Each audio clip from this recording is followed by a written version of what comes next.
que é a criticidade de um posto de serviço? É qual posto de serviço é mais crítico que o outro, qual posto de serviço necessita de mais visitas do que o outro. Você vai ter alguns lugares que, por exemplo, você vai ter um porteiro. Né? Às vezes é um pequeno lugar ali, uma clínica, uma escola. Você tem um porteiro só. E às vezes você vai ter um outro posto que é uma empresa super perigosa, que tem muitos materiais, e você vai ter lá 30 vigilantes lá. Você não pode dividir as visitas da sua rotina, né, da mesma forma. Eu vou 2 vezes por mês aqui, 2 vezes por mês aqui. Tá estranho isso aqui, você não pode fazer isso. Porque esse posto aqui exigiria pelo menos uma visita diária. Você tem 30 colaboradores e não tem um supervisor lá dentro, você teria que ter uma visita diária, muita gente para você cuidar. E esse outro, que é um porteiro só, você pode reduzir muito essa visita.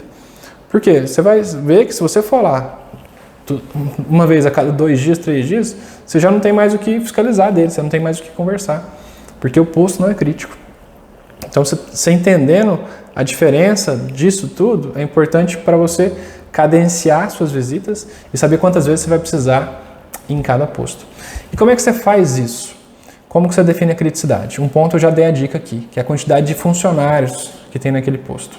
Então, pela quantidade de funcionários, você vai meio que medindo o termômetro. Não é um termômetro, não é só esse item que você tem que olhar, mas pela quantidade de funcionários você sabe qual posto você deveria fiscalizar mais e qual você deveria fiscalizar menos. Por quê? Porque a quantidade de problemas, você sabe que geralmente as pessoas têm uma média, assim, né, de dar problema ou não dar problema, trabalhar bem ou não trabalhar bem. Então, na média, quanto mais funcionários tem um posto, mais vezes você precisa ir. Outro ponto, risco do local.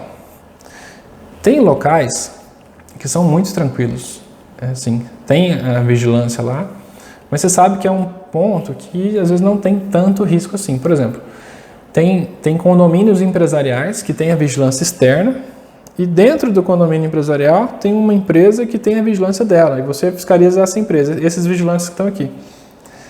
Você sabe que ali, apesar de ter risco, pode ser, né, nesse exemplo, que seja um lugar menos crítico, que tenha menos chance de dar problema, de risco de assalto, porque já está dentro de um ambiente fechado. Então tem menos risco, exige menos visita. Tem mais risco, exige mais. Por quê? Você precisa estar atento, mais atento ainda aos procedimentos, mais atento ainda à fiscalização, a cobrar a atenção dos colaboradores. Então é outro ponto que diferencia. Um terceiro aspecto, contrato. Tem cliente que exige uma quantidade X de visitas do supervisor no mês. Aí não tem parâmetro, não tem o que você olhar. Você tem que cumprir o contrato e seguir ele. Tem contrato, por exemplo, que exige visita do supervisor todo dia. Tem contrato que pode exigir de dia e de noite, que o supervisor do dia vá lá e o supervisor da noite vá. Então, está lá no contrato, tem que ir. Você tem que dar um jeito de encaixar na sua agenda. E aí é perigoso porque tem empresas que às vezes não contabiliza isso. E aí acaba sobrecarregando os supervisores. Mas esse é um ponto que também tem que estar na sua listinha aí para definir a criticidade. O tipo de atividade do local. Tem local que é um hospital. Tem local que é um condomínio. E sendo um hospital, dependendo do lugar onde o vigilante ou o porteiro fica, é um acesso mais restrito, né? Que você às vezes não possa ir lá. Mas, por exemplo, na pandemia agora, não é ideal que o supervisor fique visitando o porteiro que trabalha lá no hospital. Porque é um local de risco, né? É bom você tem que evitar isso. Não é que você não tem que ir lá, você tem que ir lá fiscalizar, fazer o seu trabalho. Mas o ideal seria que você reduzisse. Em outro lugar, por exemplo, uma empresa de logística, que é um lugar que movimenta muito, que exige uma presença maior da segurança, seria o caso do supervisor passar mais lá para visitar, né? E aí tem um último ponto aqui que eu separei, não são só esses, mas que eu separei para falar hoje, que é importantíssimo e depende do feeling do supervisor, que é a necessidade momentânea do posto. Às vezes, o posto está com um funcionário novo. Às vezes tem 8 pessoas no posto e dessas 8, 2 ou 3 são novatas. Então é interessante que o supervisor vá lá acompanhar se ela pegou o treinamento, se tem alguma dificuldade, se está passando por alguma reclamação lá, né? Para ver se essa integração dos novos colaboradores foi bem feita, se o treinamento foi bem feito, se está adequado. E uma outra também, necessidade momentânea, que pode fazer aumentar a quantidade de visitas, é a troca de administrador. Às vezes tem um síndico ali num condomínio de residência empresarial ou um administrador de empresa que mudou. Você tinha contato com uma pessoa que era responsável pelo serviço de segurança, agora é uma outra. Então trocou o administrador, você tem que ligar o radar. Por quê?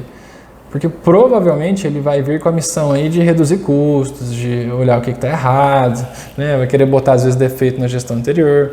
Aí ele vai querer renegociar contrato, renegociar valores, ver como é que é o serviço de segurança, como é que ele está sendo executado, o que ele tem.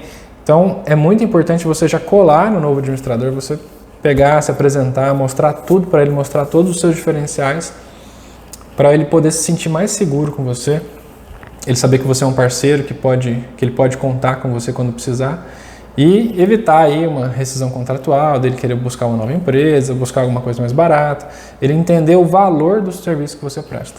Então, por isso que é importante você estar mais perto dele, né?